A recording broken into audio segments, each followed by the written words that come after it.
Hello everyone, good morning. कैसे हैं आप सब? आशा करते हैं आप सब बड़े मस्त होंगे, अपने तैयारी पे लगे होंगे और एक बेहतर तैयारी की जर्नी में होंगे। ठीक है, तो चलिए सबसे पहले आप शेयर कर लीजिए, दोस्तों को जोड़ लीजिए, पेन पेपर के साथ बैठ जाइए, क्योंकि आज हम लोग प्रैक्टिस करने वाले हैं टेंस के। और इस आज के सेशन में हम लोग करेंगे सेंटेंस इंप्रूवमेंट, जहां पे आपको फुल्ली जो कुछ भी कॉन्सेप्ट हम पढ़ाए हैं आपको टेंस में, उन सारी चीजों को अप्लाई करना है और अपने आंसर को क्लिक करना है, टिक करना है और 100 में से 100 सही करने। ठीक है, तो जल्दी से आप लोग सेट हो जाइए, जल्दी से पेन पेपर के साथ बैठ जाइए, सेशन को लाइक कर लीजिए और चलिए शुरू करते हैं आज का जर्नी, जिसमें हम लोग करने वाले टेंस के बहुत सारे सेंटेंसेस, जिसमें कि इंप्रूवमेंट की क्वेश्चंस होगा उसको सॉल्व। तो जल्दी से जुड़ जाइए, दोस्तों को भी जोड़ लीजिए, शेयर कर लीजिए, सेशन को लाइक भी कर लीजिए और फिर हम लोग शुरू करेंगे आज की जर्नी। ठीक है, एक बार आपको फिर से बता दें कि हमारा जो ये मुहिम है कि आपको प्रैक्टिस करवाने का, जिसमें कि हम आपको तीनों सब्जेक्ट, ठीक है, हमारी जो टीम है लर्नर्स पॉइंट, वहां से आपको तीनों subject English, math and reasoning, तीनों के कंप्लीट आपको प्रैक्टिस करवाया जाएगा, chapter wise, mixed and previous years के क्वेश्चन। तो आप इस वाले प्रैक्टिस बैच को देखना मत भूलिए, क्योंकि आने वाले कुछ मंथ्स में आपके एग्जाम होने वाले हैं, तो आपको चाहिए एक कंप्लीट रिवीजन। इसीलिए इस बैच को हम लोग बोलते हैं कंप्लीट प्रैक्टिस बैच। यहाँ पे आपको हर तरीके से, ठीक है, हर तरीके से आपको प्रैक्टिस करवाया जाएगा। तो इसकी फायदा, इस पर्टिकुलर जो बैच है, इस पर्टिकुलर जो प्रैक्टिस सेशन है, इसका फायदा आप उठाना मत भूलिए। दोस्तों को भी आप शेयर कर दीजिए, दोस्तों को भी समझाइए, दोस्तों को भी फायदा होने के लिए, फायदा उठाने के लिए बोलिए। ठीक है, तो एक बार आपको बता दें कि शेड्यूल क्या क्या है। तो आपके सामने रोज रात के लाइव 9 बजे मैथ मिलेगा, जहां पे मैथ के चैप्टर वाइज और भी मिक्स्ड का आपको प्रैक्टिस करवाया जाएगा। साथ ही वोकैब का जो है रोज शाम को 8 बजे आपको वोकैब के ऊपर, जिसमें कि होमोनेम, एंटोनेम, सिनोनेम्स, इस तरीके के अलग अलग जितने भी सारे सेक्टर हैं, सारे सेक्टर, सारे जोन, सारे पार्ट के क्वेश्चंस को आपको करवाया जाएगा, प्रैक्टिस करवाया जाएगा। साथ ही नए नए वर्ड्स के बारे में बताया जाएगा, वर्ड्स के आपको फंक्शन को समझाया जाएगा, ताकि आपको रटने की जरूरत ना पड़े, आप उस वर्ड के पर्टिकुलर फंक्शन को समझ लें और अपने आप उस वर्ड के जो एप्रोप्रिएट आंसर होगा उसको निकालने के लिए सीख जाए। क्योंकि रटने से आपको हो सकता है कि आप सही आंसर का अप्रोच ना कर पाए। इसके बाद आपको डेली सुबह में 7 बजे, डेली सुबह के 7 बजे आपको ग्रामर से रिलेटेड, कॉम्प्रिहेंशन से रिलेटेड और आपके जो कुछ भी अदर सब जो सेगमेंट बचता है उस पे आपको प्रैक्टिस करवाया जाएगा। तो रोज सुबह 7 बजे आप हमसे जुड़िए और एक बेहतरीन प्रैक्टिस का फायदा उठाइए। और रहा बात रीजनिंग का, तो रीजनिंग का आपको बेसिक क्लियर करना है, तो आप रोज आपको दोपहर में 12 बजे जुड़ना होगा। उस वक्त आप अपने जो जितने सारे कॉन्सेप्ट हैं रीजनिंग के, बेसिक से आप उसको क्लियर कर सकते हैं। साथ ही प्रैक्टिस करना हो रीजनिंग का, तो रोज शाम को आप 7 बजे जुड़िए और 7 बजे उसका प्रैक्टिस कीजिए। ठीक है, और क्वेश्चंस को अटेम्प्ट कीजिए, एक बेहतर स्कोर गेन करने की कोशिश कीजिए। तो ये रहा हमारा शेड्यूल और आज हम लोग करने वाले हैं टेंस, और टेंस के आज हम लोग करेंगे डे 4। इससे पहले आपको 3 अलग अलग डे के बारे में प्रैक्टिस करवा दिए हैं और 3 अलग अलग दिनों में हम लोग क्वेश्चंस किए थे, जिसमें कि हम आपको कराए थे एरर डिटेक्शन का। आपको वहां पे एरर ढूंढना था, सेंटेंस अलग अलग पार्ट में बटा हुआ था, आपको गलती ढूंढ करके आंसर करना था। आज हम लोग करेंगे सेंटेंस इंप्रूवमेंट। और चलिए शुरू करते हैं आज की क्वेश्चन नंबर 1 से। और ये रहा आपके सामने क्वेश्चन 1।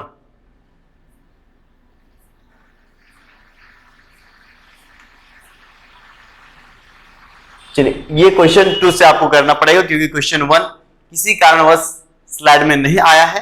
तो क्वेश्चन 2 से कीजिए। क्वेश्चन ये फर्स्ट आपको नेक्स्ट डे करवा देंगे। ठीक है, तो चलिए क्वेश्चन 2 का आप आंसर कीजिए और बताइए क्या होगा आंसर।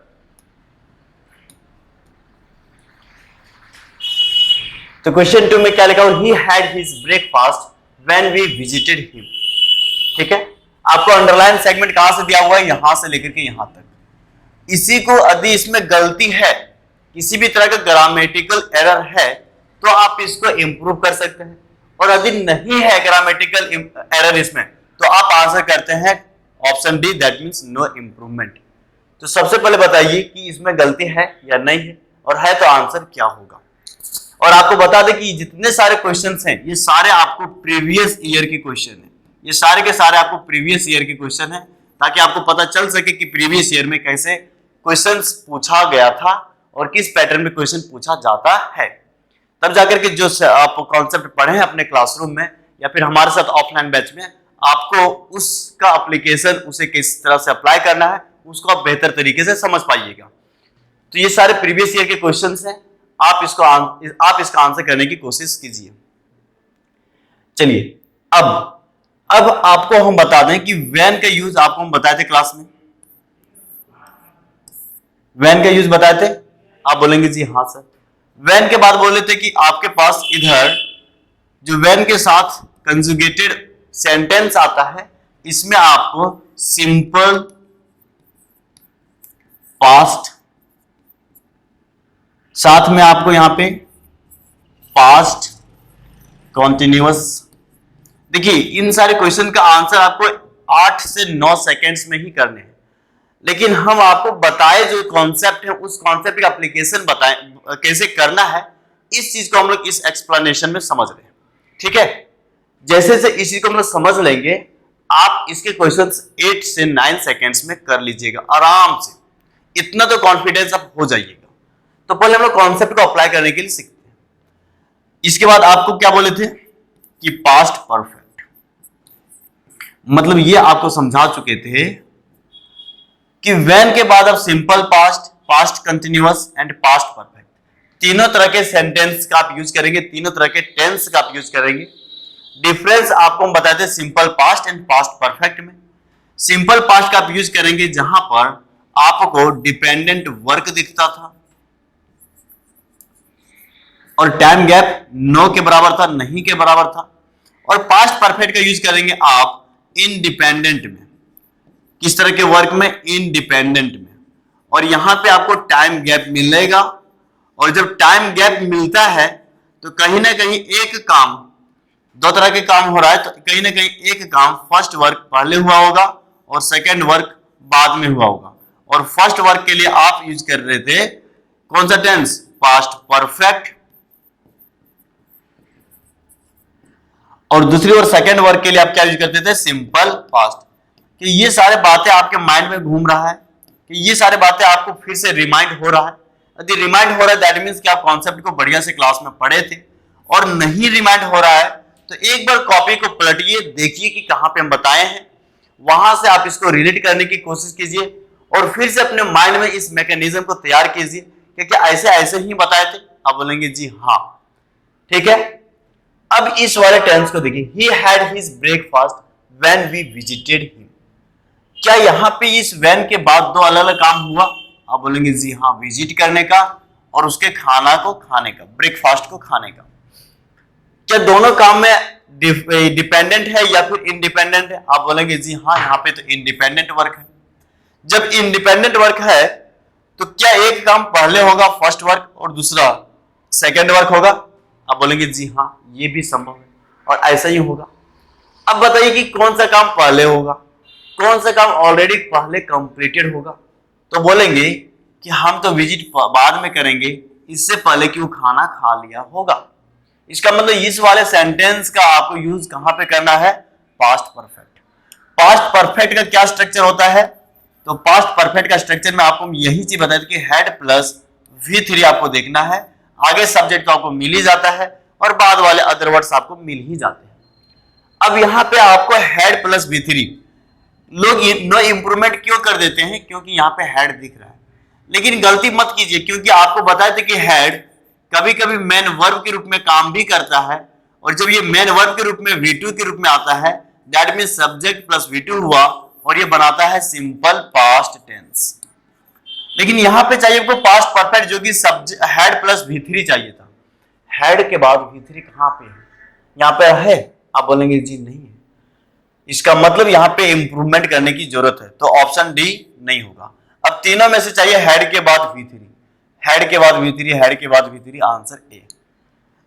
तो आप ये समझ पाए होंगे कि कैसे हम लोग इसके आंसर पे जाते हैं, क्या मैकेनिज्म होता है, क्या वो तरीका होता है, क्या कॉन्सेप्ट को अप्लाई करने का वो जरिया होता है, किस तरीके से अप्लाई किया जाता है। ये सारे कॉन्सेप्ट आपको हम बता चुके हैं, अप्लाई कैसे करना है उसको यहां पे देखना है, ठीक है। और आप जैसे इस एप्लीकेशन को समझ लिए, आप आंसर तुरंत से क्या बोल दिए, ऑप्शन ए, ठीक। तो चलिए इसका आंसर हम लोग कर लिया। अब करते हैं हम लोग क्वेश्चन नंबर नेक्स्ट वाले, जो कि क्वेश्चन नंबर 3 है। तो क्वेश्चन नंबर 3 का आप आंसर करने की कोशिश कीजिए। इससे पहले कि क्वेश्चन आप पढ़ लीजिए, इसमें भी जो अंडरलाइन सेगमेंट है, इस अंडरलाइन सेगमेंट को आपको इंप्रूव करना है, यदि यहाँ पे गलत है तब, अदरवाइज आप नो इंप्रूवमेंट का आंसर कर सकते हैं। तो चलिए सबसे पहले क्वेश्चन पढ़ते हैं। It is high time that you go home. अब बताइए क्या यहां पे गलती लग रहा है, जल्दी से बताइए। जी हाँ, आपको हम दो तरह के इडियोमेटिक सेंटेंस के बारे में बात की थी, एक इट इज टाइम और दूसरा था इट इज हाई टाइम। इस पे बहुत सारे क्वेश्चंस पूछा गया है, तो आपको इस वाले इडियोमेटिक सेंटेंस के बारे में रट लेना है एक तरह से, ठीक है। It is time and it is high time, इसके बाद आपको आने वाला सेंटेंस, आपके आने वाले सेंटेंस,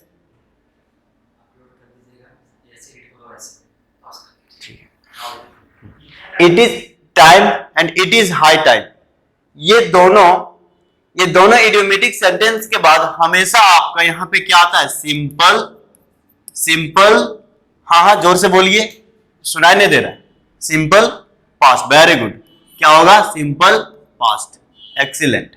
क्या होगा वहां पे, सिंपल पास्ट, एक्सीलेंट, ठीक है। चलिए इसका मतलब सिंपल पास्ट का स्ट्रक्चर बता दीजिए, सब्जेक्ट प्लस V2, है ना, वर्ब के सेकेंड फॉर्म।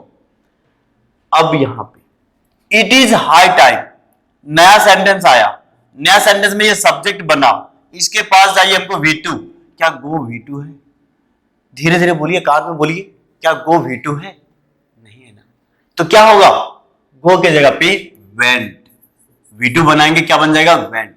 इसका मतलब कि यहां पे इंप्रूवमेंट की जरूरत है, इसलिए नो इंप्रूवमेंट आंसर नहीं होगा, और गो के पास क्या चाहिए, वेंट। आंसर हम लोग करेंगे ऑप्शन सी। सबको समझ में आ गया होगा, ठीक है, सबको समझ में आ गया होगा, जी हाँ, ठीक है। अब हम लोग बढ़ते हैं आगे क्वेश्चन, और आपके सामने आगे क्वेश्चन ये रहा, क्वेश्चन नंबर 4, और इसमें आपको अंडरलाइन सेगमेंट दिया हुआ विल रीच, और इसका आपको बताना है सही आंसर क्या होना चाहिए। By this time tomorrow I will reach my home. ये फ्यूचर टेंस से रिलेटेड क्वेश्चन है। फ्यूचर टेंस में बहुत ज्यादा कॉन्सेप्ट नहीं होता है, कुछ खास कॉन्सेप्ट्स होते हैं, और वही कुछ खास कॉन्सेप्ट्स में से एक ये कॉन्सेप्ट था। जल्दी से आप अपने माइंड में से इस वाले कॉन्सेप्ट को स्ट्राइक कीजिए, ठीक है, और बताइए आंसर क्या होगा। चलिए इसके डिस्कशन को हम लोग देखते हैं। आपके सामने बोले थे by plus future time, by plus future time, यहां पे पास्ट टाइम भी आता है तो पास्ट परफेक्ट होगा, लेकिन बाय प्लस फ्यूचर टाइम इसका मतलब सेंटेंस ऑलवेज इन, हाँ जरूर क्या होगा, फ्यूचर, बोलिए, फ्यूचर परफेक्ट टेंस, एक्सीलेंट। आप लोग तो बड़े समझदार हैं, सच में आप लोग ऑफिसर बनने लायक हैं, बस अपने अंदर की जो स्ट्रेंथ है, जो स्टेमिना है, जो कैपेसिटी, एबिलिटी, ये सबको बाहर निकालिए और तोड़िए, इस कॉम्पिटिटिव की जो एक चुनौती है उसको तोड़िए और सक्सेस जल्दी से पाइए। आप ये सब कुछ जानते हैं कि बाय प्लस फ्यूचर टाइम, इसका मतलब sentence always in future perfect tense. And what is the structure of future perfect tense? You must answer that the structure will, and the structure is subject plus shall, will plus have plus the third form of verb with other words. Very good, excellent, आप लोग तो बड़े लाजवाब बच्चे हैं, लाजवाब हैं, ठीक है। shall, will plus have plus V3, इस चीज को आपको देखना है। अब देखिए कहां पे आंसर टिक करेंगे, सी करेंगे, सी कर दिए, आंसर सही है, shall रे, यही तो आपको समझना है। देखिए आपको ये चीज ढूंढना था कि सेल विल के पास हैव होना चाहिए, ठीक है, सेल या विल, यहां पे विल है चलिए विल, लेकिन हैव तो नहीं है तो ये तो नहीं होगा। अब सेल आएगा, हाँ आ सकता है।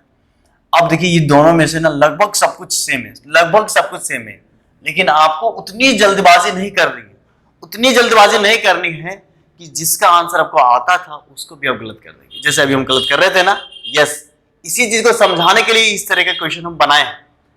कुछ नहीं, यहाँ पे ना HEVE ये वर्ड ही गलत लिखा हुआ है, और आपका आई जो है वहां पे, या फिर आपका कंसंट्रेशन देखने के लिए कि बच्चा हड़बड़ी में तो आंसर नहीं ना कर रहा है, तो आपको वहां पे सचेत हो जाना है और आपको सही आंसर करना है, शैल हैव रीच्ड। ठीक है, ये दोनों में बस ये छोटा सा आप जल्दी से करके निकल जाते विद इन सेकेंड्स, और आप खुश होकर के आते कि हम तो उसका आंसर सही किए हैं। लेकिन जब आंसर की आता तो आप सीधा बोलेंगे है ओह नो, कैसे गलती हो गया। क्यों गलती हो गया? क्योंकि आप हड़बड़ी में थे। क्यों गलती हो? क्योंकि आपका कंसंट्रेशन नहीं था, और उस कंसंट्रेशन को नापने के लिए, जानने के लिए किस तरह से आपको उलझाया जाएगा, इसी के लिए हम इस तरह का क्वेश्चन आपके सामने सेट किए। छोटा सा था, कुछ बहुत बड़ा यहाँ पे था नहीं, लेकिन हड़बड़ी में आप गलत कर देते, तो उससे भी आपको बचना है। चलिए नेक्स्ट क्वेश्चन का आंसर करेंगे, क्वेश्चन नंबर 5। और क्वेश्चन को एक बार पढ़िए इत्मीनान से, आंसर करने की कोशिश कीजिए एकदम सुदिंग तरीके से। बहुत ही इजी क्वेश्चन है, आप आराम से कर सकते हैं। कॉन्सेप्ट क्या लगेगा, कॉन्सेप्ट भी बता ही देते हैं कि व्हेन का यूज है। व्हेन के यूज के बाद आपको बताए थे सिंपल पास्ट टेंस, ठीक है, past continuous tense, past continuous tense, and yes and past perfect tense. ठीक है, पास्ट परफेक्ट टेंस। अब तीनों में से आपको यूज करना है कि यहां पर क्या होगा। क्या यहां पे कहीं व्हेन दिखा? यस, एक व्हेन ये दिखा। अब यहां पे when we saw him last day he ran to catch a bus. अब जरा इस पे बताइए कि जब हम simple past and past continuous पढ़ा रहे थे तो आपको बताए थे ना कि कुछ काम है जो तुरंत से खत्म होने की, तुरंत से खत्म होने की एक सेंस देता है, और कुछ काम होता है जिसमें आपको टाइम टेकिंग होता है। मतलब उस काम को करते वक्त आपको लग रहा हो कि उस वक्त हम कर रहे हैं, या फिर टाइम लग रहा है ना। इस तरह का सेंस आपको हम बताए थे। अब यहां पे देखिए, When we saw him last day, जब मैं उसे लास्ट दिन देखा था, he ran to catch a bus, तुरंत से बस पकड़ लिया, कि वो दौड़ रहा था।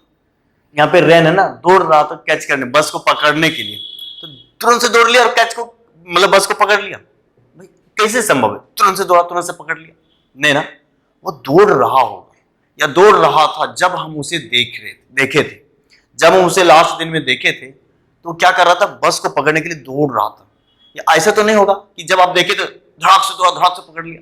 अरे क्या नॉनसेंस है, ये नॉनसेंस बन रहा है ना। मीनिंग आपको तैयार हो रहा है?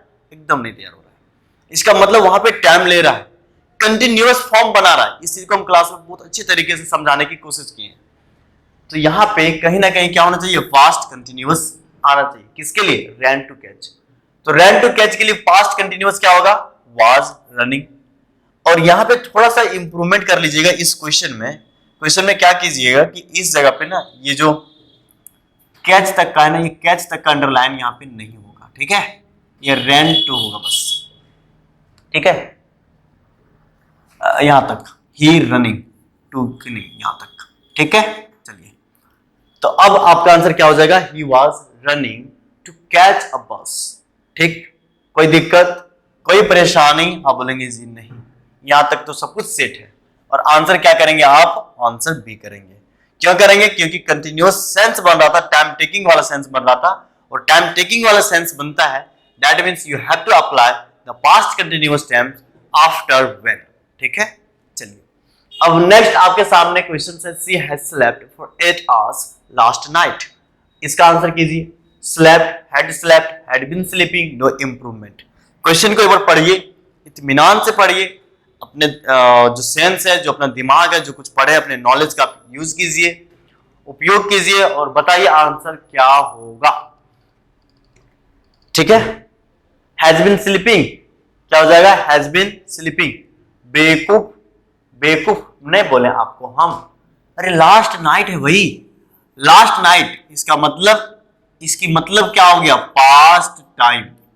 और पास्ट टाइम इसका मतलब simple, very good, simple past.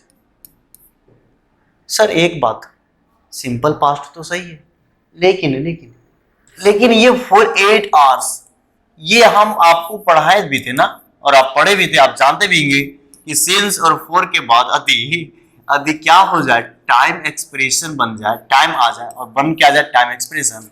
इसका मतलब आप यूज कहां पे करते थे? इसका यूज आप कहां पे करते थे? क्या एक जगह कहां पे करते थे?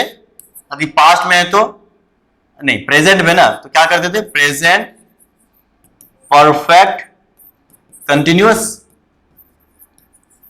क्यों यहीं पे करते थे? नहीं, कहां पे करते थे? प्रेजेंट परफेक्ट कंटिन्यूअस, ठीक है। और स्पेशल यहाँ पे फॉर है तो सिंस को हम हटा देते हैं। फॉर का हम लोग कहां पे करते थे? Present perfect continuous, present indefinite, और कहां पे? प्रेजेंट परफेक्ट टेंस, और कहां पे करते थे?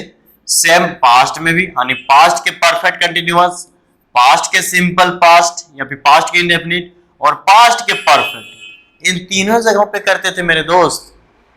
और फॉर का यूज इंडेफिनिट में हम लोग किस तरीके से करते थे? वहां पे क्या सेंस बनता था? के लिए। क्या सेंस बनता था? के लिए। देखिए यदि आप बेसिक से नहीं पढ़े तो शायद हमारा ये बात आपको बहुत ज्यादा पढ़ने नहीं पड़ रहा होगा, क्योंकि आप रटे होंगे, और रटने से कोई पेपर नहीं निकलता है। दिमाग में सेट कर लीजिए, रटने से कोई भी पेपर नहीं निकलेगा। तुक्के से निकल जाएगा अलग बात है, लेकिन आप मेरिट लिस्ट से दूर रहिएगा। आपको कॉन्सेप्ट जानना पड़ेगा। ये सारे कॉन्सेप्ट, ये सारे जो बच्चे मेरे ऑफलाइन बैच में पढ़ा होगा, सब कुछ उसको एक बार में स्ट्राइक कर रहा होगा, क्योंकि इस सारे बातों पे कॉन्सेप्ट क्लियर किए थे हम अपने ऑफलाइन बैच में। तो यदि आपको इस वाले सेगमेंट के ऊपर बहुत ज्यादा वर्क करना है, then you can join my offline batch, ठीक है। आप इस ऑफलाइन बैच को ज्वाइन कर लीजिए। ज्वाइन करने के बाद आपको इन सारी चीजों के बारे में डिटेल कंप्लीट कॉन्सेप्ट आपको प्रोवाइड करेंगे, कैसे होता है, क्यों होता है, तब जाकर के लगेगा हाँ अब हमको समझ में आया। क्योंकि रटे हुए तोते के अकॉर्डिंग तो सिंस और फॉर का आप यूज सिर्फ present perfect continuous, past perfect continuous यहीं पर पढ़े होंगे। तो आप रटने की कोशिश मत कीजिए, समझिए, समझ करके आपका पेपर निकलेगा। तो यहां पे फॉर का क्या मतलब बताए थे हम? इंडेफिनिट में के लिए। यहां पे फॉर का मतलब वही हो रहा है, के लिए बन रहा है। सेंस क्या बन रहा है? के लिए। और इसलिए हम लोग लास्ट नाइट को भी देखेंगे कि पास्ट टाइम में जाना चाहिए। फॉर 8 आवर्स, 8 घंटे के लिए, और सोई थी, इसका मतलब ये सिंपल पास्ट में होगा। और हम लोग क्या करेंगे? स्लेप्ट, ठीक है। चलिए नेक्स्ट क्वेश्चन आपके सामने है। I have bought this house in 1970 for ₹2 lakh. क्या हो जाएगा? आंसर क्या हो जाएगा? आंसर क्या हो जाएगा? जल्दी से बात कीजिए, जल्दी से आंसर करने की कोशिश कीजिए, आंसर करने की कोशिश कीजिए। आंसर क्या होगा? And I am back with you. तो आंसर क्या होगा? I have bought this house in 1970। भाई जरा इसके बारे में बताइए, इन 1970 इसका मतलब ये कौन सा टाइम? बोलेंगे सर ये तो पास्ट टाइम है। कौन सा टाइम है? Past time. इसका मतलब यहां पे प्रेजेंट संभव नहीं, इंप्रूवमेंट की जरूरत है। यस, पास्ट टाइम है, पास्ट टाइम है तो क्या होगा? पास्ट टाइम है तो क्या होगा? Simple past. पास्ट टाइम है तो आप सीधे क्या बोलते हैं? Simple past tense. देखिए जो कुछ भी आपको हम बताएं सब उसी पे बेस्ड क्वेश्चन है कि नहीं है। एक भी बाहर जा रहा है, एक भी बाहर नहीं जा रहा है। बस आपको ये समझना होगा कि हमको अप्लाई कैसे करना है। जो कॉन्सेप्ट हम पढ़ लिए हैं, कॉपी में लिख लिए हैं, नोट्स तैयार हो चुका है, उसको यूज कैसे करें, उसको यूज करके हम आंसर कैसे निकाल लें। और निकालने के लिए आपको ऐसे ही प्रैक्टिस बैच से ही सीख पाइएगा, क्लास की प्रैक्टिस से कीजिएगा, क्वेश्चंस को अटेम्प्ट कीजिए, तब कर सकते हैं ना। चलिए अब क्वेश्चन आपके सामने 8 नंबर का है और आंसर कीजिए। Didn't mister Sharma come to the office at. चलिए आंसर क्या होगा?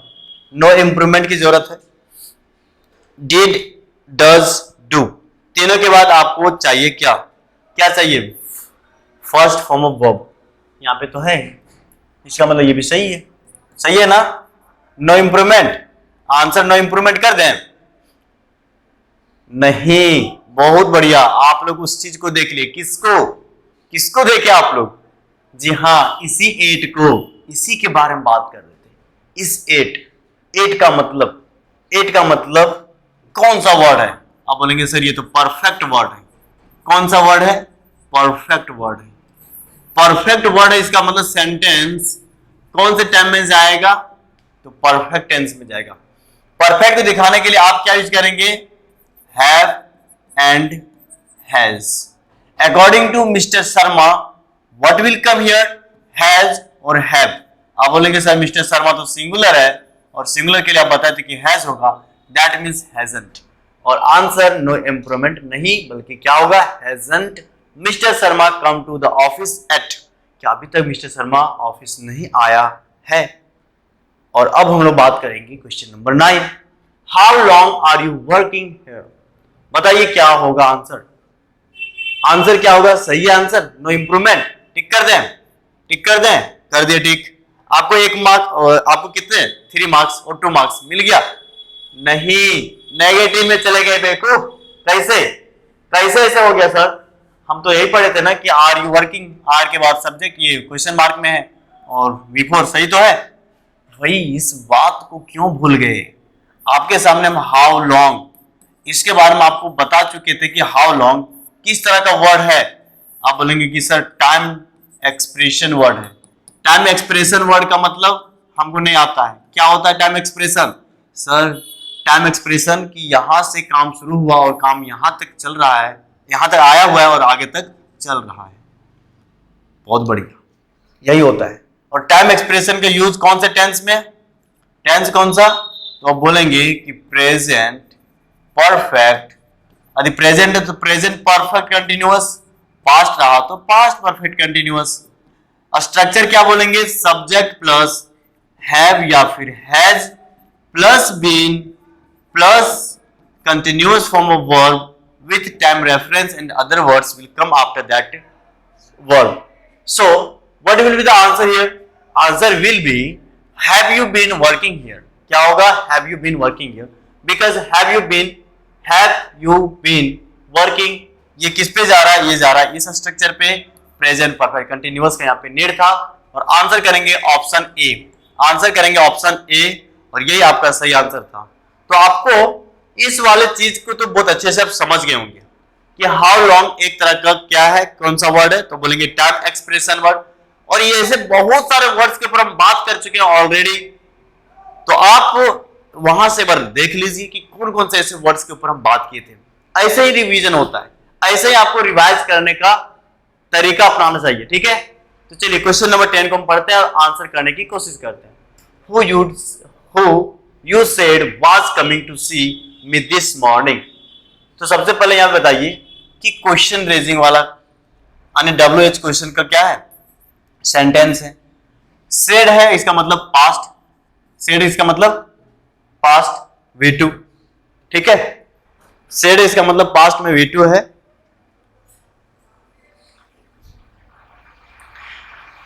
तो जो पास्ट सिंपल पास्ट टेंस का WH क्वेश्चन का स्ट्रक्चर क्या होता है? आप बोलेंगे WH words plus plus plus plus did, yes, उसके बाद सब्जेक्ट, उसके बाद वर्ब के फर्स्ट फॉर्म, उसके बाद कुछ भी आने वाला उधर ना, अदर वर्ड। हमको यहां से यहां तक का जरूरत होता है। और क्या यहां पे वैसा लिखा हुआ है? नहीं ना। तो डिड प्लस सब्जेक्ट ऐसे चाहिए, तो डिड यू से। आंसर टिक कीजिए बी और निकलिए जल्दी से और क्वेश्चन कीजिए नेक्स्ट। नेक्स्ट आपके सामने क्वेश्चन क्या लिखा हुआ? I used to have very thick hair. Answer बताइए क्या होगा इसका? इसका आंसर बताइए क्या होगा? क्या होगा इसका आंसर? इसका आंसर क्या होगा? I used to have very thick hair. No improvement, used to had, used to having, used to have. पहली बात यहां पे देखिए कि यहां पे टू के बाद ना ये V2 नहीं, टू के बाद हमेशा आपके सामने V1 या फिर किसी केस में आपको टू के बाद V4 दिखेगा, जो कि स्पेशल केसेस होती है। इसके अलावा V2 तो नहीं दिखता, इसका मतलब ये वाला तो ऑप्शन होगा नहीं। ठीक, ये दोनों में हो सकता है, ये दोनों में हो सकता है, लेकिन आपको हम बताए थे ना यूज टू और यूज्ड टू और यूजेज टू के बारे में, कि यूजेज टू के बाद आप यूज कर सकते हैं, क्या आप इसको अपने हैबिट दिखाने के लिए यूज कर सकते हैं, क्या इसको सिंपल प्रेजेंट टेंस में आप यूज कर सकते हैं? तो बोलेंगे सर सुपरफ्लुअस बनाता है, क्या बनाता है? सुपरफ्लुअस। Very good. इसका मतलब ये तो हम लोग यूज ही नहीं कर सकते, इसका मतलब ये तो होगा नहीं। ठीक है, अब रहा कि यहां पे हैविंग का कोई जरूरत नहीं है, क्योंकि यहां पे आप इन्फिनिट जीरेंड वाले कुछ सेगमेंट पढ़ नहीं रहे हैं, तो ये भी तो नहीं होगा। इसका मतलब ये सही लिखा हुआ है? यस, सही लिखा हुआ है, और सही है तो आप क्या आंसर करेंगे? No improvement, no improvement. ठीक है, चलिए क्वेश्चन नंबर 12 का आप आंसर कीजिए। I did not saw my cousin in Madras. Sir आप बोले थे कि डू, कहां पे बोले थे? डज। बोलिए डिड, कहां पे बोले थे? वर्ब कंपाउंड में। इसके बाद हमेशा कौन सा फॉर्म ऑफ वर्ब आता है? दैट मींस की फर्स्ट फॉर्म ऑफ वर्ब। इसका मतलब यहाँ पे ये सेकंड फॉर्म ऑफ वर्ब लिखा हुआ है सी का, इसका मतलब ये गलत तो है। नो इंप्रूवमेंट वाला ऑप्शन तो होगा नहीं, क्योंकि हमें चाहिए क्या? इंप्रूवमेंट। अब क्या होगा? क्या सीन होगा? नहीं, सीन नहीं, आंसर बी। ठीक है, चलिए देख लिए, समझ आ गया। आगे question number 13, I did not see him since he wrote last. ठीक है, चलिए तो क्या होगा इसका आंसर? इसका आंसर क्या होगा? ये भी सही लिखा हुआ है, ये भी सही लिखा हुआ है क्या? अच्छा, यहाँ पे सिंस के बाद ना यहाँ V2 लिखा हुआ है, इसका मतलब तो पास्ट टाइम है, सेंटेंस तो पास्ट टाइम में जाएगा। क्या सेल और हैव होगा? नहीं होगा, नहीं ना होगा। चलिए अब दिखाते हैं आपको, अब दिखाते हैं आपको। देखिए आपके सामने हम since as a conjunction and as a preposition बताए थे, और सिंस के बाद आपके सामने सेंटेंस भी आती है। ठीक है, सेंटेंस आती है, और ये सेंटेंस आपको किस में लिखने के लिए बोले थे? हमेशा पास्ट टाइम। पास्ट टाइम करने का मतलब सिंपल पास्ट। ठीक है, ये तो बात सही है, लेकिन क्या ये जो आया सेगमेंट, ये सेगमेंट आपको किस तरीके से यहां पे आया था? तो बोलेंगे सर ये तो एक टाइम रेफरेंस के रूप में आया था। किस रूप में आया था? टाइम रेफरेंस के रूप में। इसका मतलब ये हुआ कि सिंस के बाद ये स्टेटमेंट आकर के कुछ और नहीं बल्कि क्या बनाया? पूरे बॉक्स को एक बार बंद कर देते हैं, और इसको क्या बोलेंगे? इसको क्या बोलेंगे? सिंस के बाद हम लोग टाइम एक्सप्रेशन। और अब बताइए कि टाइम एक्सप्रेशन का यूज आप कहां पे करते हैं? खोलिए और देखिए, टाइम एक्सप्रेशन का यूज आपको हमेशा आप बताए थे कि किसमें करेंगे? किसमें करेंगे? यदि प्रेजेंट हो तो present perfect continuous, and past हो तो past perfect continuous. Past perfect continuous. ठीक है, इसी में करेंगे। इसका मतलब यहां पे हमको चाहिए पास्ट परफेक्ट कंटिन्यूअस। आंसर करेंगे ऑप्शन सी, क्योंकि कहीं पर भी पास्ट परफेक्ट कंटिन्यूअस नहीं है। अच्छा एक बात और, हाँ टाइम एक्सप्रेशन में स्पेशल सीन्स, इसमें थोड़ा सा और भी डीप जाना था ना, तो स्पेशल सीन्स का यूज आपको एक जगह और करने के लिए बताए थे। किसमें करने के लिए बताए थे? बताए थे प्रेजेंट परफेक्ट। किसमें करने के लिए बताए थे? Present perfect. दोनों का सेम मतलब था? जी हाँ, दोनों का सेम मतलब था, बशर्ते बात क्या था? बशर्ते बात का ये था कि action word non action word, इसके ऊपर हम लोग बात किए थे। इसका मतलब या तो ये चाहिए या फिर ये चाहिए। तो यहां पे हमको ये प्रेजेंट परफेक्ट कंटिन्यूअस दिखा नहीं, इसका मतलब क्या चाहिए हमको? प्रेजेंट परफेक्ट, और ये रहा आपका प्रेजेंट परफेक्ट, इसलिए आप आंसर इसको करेंगे। ठीक है, कोई दिक्कत नहीं। ऑफलाइन बैच वाले स्टूडेंट को सच में काफी अच्छे तरीके से ये बात को समझ आ गया होगा कि सिंस का यूज हम लोग दो अलग अलग टेंस में, present perfect continuous and present perfect दोनों में देखे थे, और दोनों में से डिफरेंस क्या था इसको भी हम लोग देखे थे। ठीक, तो यहां पे चाहिए आपको आइदर प्रेजेंट परफेक्ट कंटिन्यूअस और प्रेजेंट परफेक्ट। तो प्रेजेंट परफेक्ट कंटिन्यूअस मिला नहीं, क्योंकि क्वेश्चंस के ऑप्शंस में आपको थोड़ा उलझाने का कोशिश किया गया था, तो आप आंसर क्या करेंगे? Present perfect. और इस तरीके से इसका आंसर हम लोग कर लिए। अब हम लोग करेंगे क्वेश्चन नंबर 14 का आंसर, जो कि लिखा हुआ है I visited my aunt just before a week. और आंसर करने की कोशिश कीजिए क्या होगा इसका सही आंसर। चलिए आंसर कीजिए आप।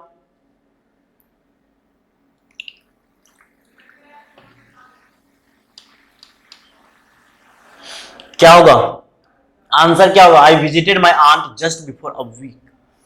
चलिए बताइए जरा मेरे छोटे लाल, ago and before, ago and before का यूज आपको समझाए हैं हम। एगो का यूज आप कहां पे करते थे, तो इसके बारे में आप बात करेंगे। Simple past. Sir simple past इतना क्वेश्चन क्यों पूछा जाता है? अरे जो गलती करे हैं ना उसी गलती पे आपको पूछा जाएगा। आप जो करके आए हैं, जो नहीं पढ़े थे, जिसमें खेलने का था नहीं पढ़े, सॉरी जिसमें पढ़ने का था उसमें नहीं पढ़े, खेले, तो वो पास्ट बन गया। तो देख ये जो एग्जामिनर है ये चाहता है कि आपके पास्ट से ही क्वेश्चन पूछ लें, क्योंकि आप पास्ट में तो पढ़े नहीं थे, तो इसलिए ज्यादा पास्ट से क्वेश्चन पूछा जाता है। ठीक है, जोक्स अपार्ट, क्योंकि यहां से ना क्वेश्चंस बनता है, यहां से ना वो कॉन्सेप्ट बनता है, इसीलिए यहां से ज्यादा क्वेश्चन पूछा जाता है। ठीक है, आपके खेलने और पढ़ने में से यहाँ पे कोई रिलेशन नहीं है, ये बस एक। तो सिंपल पास्ट, बिफोर का यूज, बिफोर का यूज कहां पे था? जब एक एक्शन के बारे में बात करता है। ठीक है, और इसका यूज हम लोग करते थे पास्ट और पास्ट दैट मीन्स कि पास्ट परफेक्ट में, इसमें करते थे पास्ट परफेक्ट। और कहीं ना कहीं इसके बाद एक और भी एक्शन जो कि पास्ट में आपका, सिंपल पास्ट में आपका घटित हुआ हो, उसका जिक्र होना चाहिए। तो यहां पे ये लिखा हो बिफोर अ वीक, कि यहां पे बिफोर जो लिखा है, या इसके बाद कोई भी और भी एक्शन के बारे में या कोई और भी पास्ट के बारे में बात कर रहा है? अब बोलेंगे जी नहीं।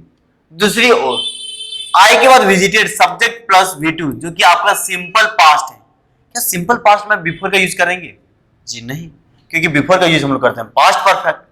इसका मतलब गलती तो है बाबा, गलती तो है, कुछ तो यहाँ पे दिक्कत है ना। यहाँ पे हमको चाहिए सिंपल पास्ट के लिए वर्ड एगो, और आगे भी कोई वर्क नहीं, उसके लिए भी चाहिए हमको वर्ड एगो। इसलिए हम लोग को चाहिए आंसर टिक करने के लिए क्या? A week ago. ठीक है, चलिए क्वेश्चन नंबर आपके सामने 15 है, and the question is it is high time you started revising your lessons. और आंसर क्या होगा? बहुत बढ़िया, एक बार में क्या होगा? Start, had started, will start, बोलेंगे नो इंप्रूवमेंट। क्यों? It is time, subject V2 और V2 है भी। तो इस तरीके से आज हम लोग देखे कि हमारा ये जो टेंस के से रिलेटेड जो सेंटेंस इंप्रूवमेंट पूछा जाता है वो कैसे पूछा जाता है, हम जो कॉन्सेप्ट पढ़े हैं उसके एप्लीकेशन कैसे करें, अप्लाई कैसे करें, आंसर कैसे सीख करें, आंसर कैसे ढूंढें और सही आंसर पर कैसे पहुंचे। तो आई होप कि आपको ये एक्सप्लेनेशन अच्छा से समझ में आ गया होगा, एक तरीके से आपको रिवीजन भी हो गया होगा। तो आप हमसे बने रहें, हमसे जुड़े रहे इसी तरीके से, इस प्रैक्टिस बैच से, और फायदा उठाएं बहुत सारे, क्योंकि आने वाले 2 या 3 महीने के बाद आपका एग्जामिनेशन होने वाला है, और उसके लिए चाहिए आपको एक बेहतर revision, chapter wise, mixed and previous years के क्वेश्चंस। तो आप बेफिक्र हो जाइए, क्योंकि हम आपके लिए लेकर के आते हैं प्रत्येक दिन ऐसे ही प्रैक्टिस बैच, जहां पे हम कराते हैं आपको आपके रिक्वायरमेंट वाली सारी चीजें। तो आप अपने दोस्तों के साथ भी इस बात को शेयर कर सकते हैं, उसको भी बता सकते हैं और जोड़ सकते हैं अपनी इस मुहिम में, और कर सकते हैं अपनी एक बेहतर तैयारी। तो आज के लिए बस इतना ही, आप सबों का धन्यवाद। और साथ ही जाते जाते एक बात और, कि आप अपनी सेहत की ध्यान रखिए, ठीक है, बढ़िया से पढ़ते रहिए, और अपने माँ बाप का सपना को आप पूरा कीजिए। ठीक है, तो चलिए आज के लिए बस इतना ही, फिर मिलेंगे हम लोग कल। जुड़ना मत भूलिएगा और जोड़ना भी मत भूलिएगा। ठीक है, चलिए बाय।